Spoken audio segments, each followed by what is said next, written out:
আমরা সেরকম একটা স্বপ্ন এবং প্রত্যাশা নিয়ে আজকে এসেছি এখানে, যে কমিশন মনে করে সম্ভবত আপনারা সকলে মিলে আলাপ আলোচনার মধ্যে দিয়ে এক জায়গায় আসতে পারবেন।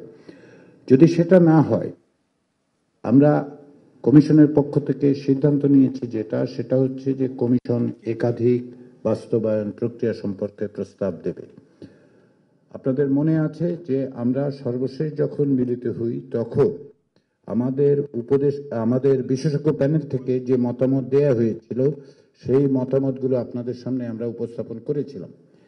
এখানে একটি ত্রুটির কথা আমরা বিনয়ের সাথে স্বীকার করতে চাই। সেটা হচ্ছে, আমরা বলেছিলাম বিশেষজ্ঞদের সর্বসম্মত চূড়ান্ত অভিমত। এক অর্থে এটা ছিল আমাদের প্রত্যাশা, যেটাই বোধহয় সেই জায়গায় এসে আমরা দাঁড়াতে পারবো, কিন্তু আসলে এটা চূড়ান্ত যে হয়নি সেটা আপনারা জানেন, এবং আমাদের দিক থেকে সম্ভবত চূড়ান্ত বলা ঠিক হয়নি। সেজন্য আমরা কমিশনের পক্ষ থেকে আন্তরিকভাবে দুঃখিত।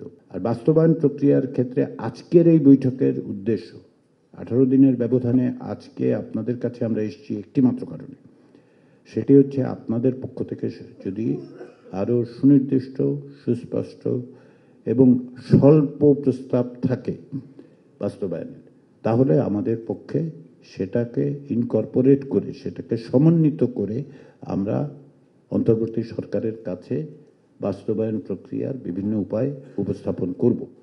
আমাদের লক্ষ্য হচ্ছে যে অবশ্যই 15ই অক্টোবরের আগে এই প্রক্রিয়া শেষ করতে হবে। সামনে নির্বাচনী প্রক্রিয়ার সঙ্গে আমরা দেখতে পাচ্ছি যে রাজনৈতিক দলগুলোর বিভিন্ন সাংগঠনিক ব্যস্ততা আছে, নির্বাচনী প্রস্তুতি আছে, আপনারা বিভিন্ন এলাকায় যাচ্ছেন, সেগুলো যেন বাধাবিঘ্ন না হয় সেটা আমরা করতে চাই। তাছাড়া মেয়াদের দিক থেকে 15ই অক্টোবরই মেয়াদ শেষ হবে, তারও আগে আমরা এটা শেষ করতে চাই। সেই বিবেচনায় আজকে আমরা প্রত্যাশা করছি, আমরা আশা করছি যে আজকে আপনারা সুনির্দিষ্টভাবে উপস্থাপন করবেন। এক্ষেত্রে একটু স্মরণ করিয়ে দিই, আপনারা প্রত্যেকটি রাজনৈতিক দল যার যার অবস্থান থেকে দলীয় অবস্থান আপনারা বলেছেন, আপনারা লিখিতভাবে দিয়েছেন, আলোচনা করেছেন। আমরা সব মিলে আগে যে 3 দিন বৈঠক করেছি সেক্ষেত্রে আপনারা বলেছেন।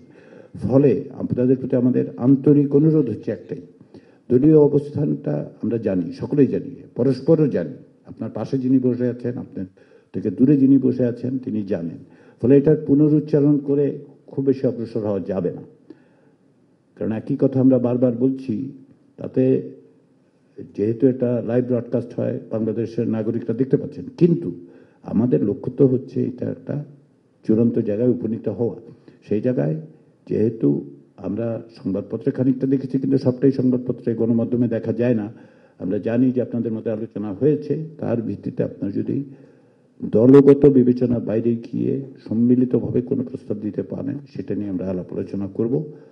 এবং তারই প্রেক্ষাপটে আমরা আজকের পরে আমাদের লক্ষ্য হচ্ছে, যদি আজকে আবারও বলি 30টি রাজনৈতিক দল এখানে উপস্থিত, আপনারা যদি এক জায়গায় আসেন তাহলে আমরা আর বিশেষজ্ঞদের সাথে বসবই না, কিন্তু যদি প্রয়োজন হয় বিশেষজ্ঞদের সাথে আবার বসার, তাহলে সেটা আমরা বসবো। যে কারণে আমি বললাম যে চূড়ান্ত বলাটা সঠিক হয়নি আমাদের, তারপরেও কিছু মতামতদের আছে। সবশেষে যেটা আমি স্মরণ করিয়ে দিতে চাই, যেটা আপনাদের আমার স্মরণ করিয়ে দেওয়াটা প্রয়োজন নেই, তারপরে আমি স্মরণ করিয়ে দিতে চাই, সেটা হচ্ছে আমরা সকলে এখানে উপস্থিত হয়েছি একটা ব্যাপক গণ অভ্যুত্থানের মধ্য দিয়ে। বাংলাদেশের মানুষ তাদের প্রাণ দিয়ে, তাদের রক্ত দিয়ে আমাদের একটা দায়িত্ব দিয়েছেন। আপনাদেরকে দায়িত্বটা দিয়েছেন আমাদেরকে, আপনারা তার অংশীদার। আপনাদের কর্মীরা জেল, জুলুম, অত্যাচার, নিপীড়ন সহ্য করেছে 16 বছর। আপনাদের কর্মীরা প্রাণ দিয়েছেন, নাগরিকরা প্রাণ দিয়েছেন। তাদের একটা স্বপ্ন আছে, একটা জবাবদিহিমূলক রাষ্ট্র যেখানে আমরা সকলে আমাদের নাগরিকের অধিকার সুরক্ষিত হবে। সেই রকম একটি রাষ্ট্রের জায়গায় যাওয়ার জন্য যে সংস্কার, সেই দায়িত্ব আপনাদের উপর অর্পিত হয়েছে, আমাদের উপর অর্পিত হয়েছে। এ কেবল দায়িত্ব নয়, এটা আমাদের দায়। আমরা আমাদের সকলের আন্তরিক প্রচেষ্টার মধ্যে দিয়ে এই জায়গায় এসেছি। এই দায় আমাদেরকে পালন করতে হবে। কেবলমাত্র একটি সনদ স্বাক্ষর করাই সেই দায়ের শেষ নয়, আমাদেরকে সকলে মিলে এই প্রচেষ্টাটা, এই রাষ্ট্রের সংস্কার, কাঠামোগত সংস্কারের জায়গাটা তৈরি করতে হবে।